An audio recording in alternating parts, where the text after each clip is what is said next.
Halo teman-teman semua, perkenalkan nama saya Clarinta Cahaya Prameswari dari 10 bawah 3. Sini saya akan menjelaskan tentang dampak sosial informatika. Sejarah perkembangan komputer. Komputer memiliki sejarah panjang yang dimulai sejak 2400 sebelum Masehi dengan alat hitung sederhana seperti abakus. Kemudian, pada abad ke-19, Charles Babbage merancang komputer yang dapat diprogram dan ada Lovelace yang menjadi program pertamanya. Perkembangan besar terjadi dengan terciptanya mesin Turing oleh Alan Turing yang menjadi dasar pengembangan bahasa pemrograman dari teori otomasi modern. Komputer terus berevolusi, mulai dari perangkat keras sederhana hingga komputer elektronik modern. Perubahan ini didorong oleh perkembangan ilmu pengetahuan dan teknologi. Perangkat lunak pun berkembang, dari sistem operasi, alat pengembangan kompiler dan IDE, hingga aplikasi modern seperti browser dan laboratorium virtual. Tokoh-tokoh seperti Al-Khawarizmi yang menemukan algoritma pada tahun 830, serta ilmuwan dan insinyur lainnya, menciptakan konsep yang digunakan hingga kini. Sejarah perkembangan komputer menunjukkan bagaimana konsep abstrak melahirkan teknologi canggih dengan perangkat yang kecil tetapi berkapasitas dan berkinerja tinggi. Aspek ekonomi produk informatika. Perkembangan teknologi informasi atau TI melahirkan industri perangkat keras atau hardware seperti komputer, printer, dan perangkat lainnya, serta perangkat lunak atau software yang terus berkembang pesat. Awalnya perangkat keras seperti mainframe dan mini komputer hanya digunakan di sektor profesional. Namun dengan lahirnya PC, laptop hingga ponsel pintar, teknologi menjadi lebih terjangkau dan digunakan untuk kehidupan sehari-hari. Perangkat lunak juga berkembang. Dari awalnya digunakan untuk pemerintahan dan perusahaan, hingga mendukung aktivitas individu melalui internet, media sosial, dan aplikasi lain. Industri TI kini menjadi bagian vital dalam kehidupan manusia, memungkinkan komunikasi, edukasi, perdagangan, dan berbagai layanan daring seperti e-commerce, transportasi, dan super app. Perusahaan-perusahaan raksasa TI seperti Apple, Microsoft, dan Google mendominasi ekonomi global.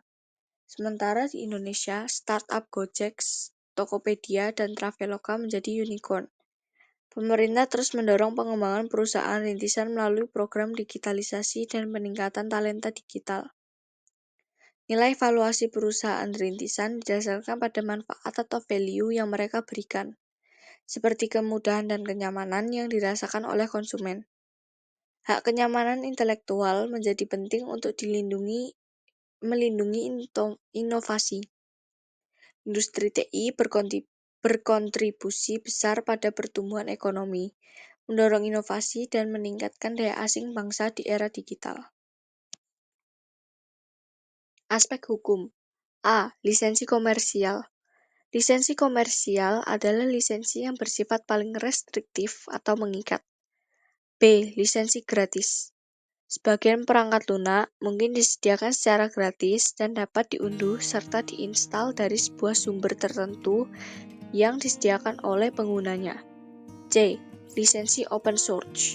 Lisensi open source adalah lisensi yang memperbolehkan penggunanya untuk tidak hanya menggunakan perangkat lunak tersebut, tetapi juga untuk melihat, mengubah, dan mendistribusikan kode sumber program yang digunakan untuk membuat perangkat lunak tersebut.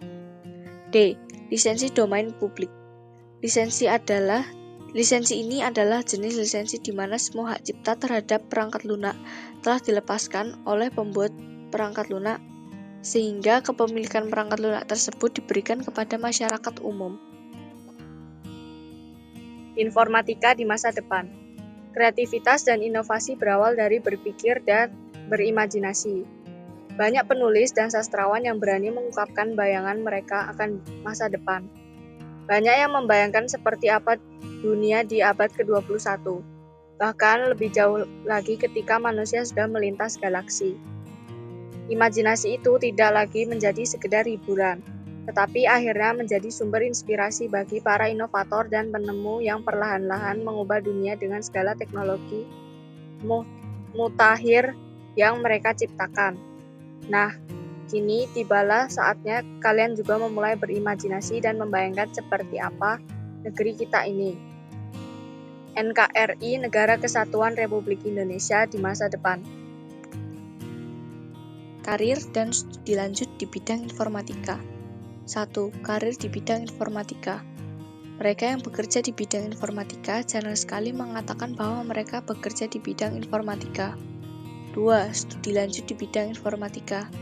Disiplin ilmu informatika adalah disiplin ilmu sains formal yang lahir dari bidang matematika, atau sebagai konsep formal, dan teknik elektro atau sebagai elemen perangkat keras. 3. Sertifikasi di bidang informatika. Kompetensi di bidang informatika tidak hanya dapat diperoleh melalui jalur pendidikan tinggi yang disahkan dalam bentuk ijazah. Belajar informatika bisa dari sumber apapun. Sangat umum ditemukan seorang pengembang perangkat lunak yang belajar pemrograman secara otodidak. Pada saat ini, di Indonesia juga telah banyak pelatihan, seminar, atau workshop yang dapat diikuti oleh masyarakat umum termasuk siswa sekolah menengah.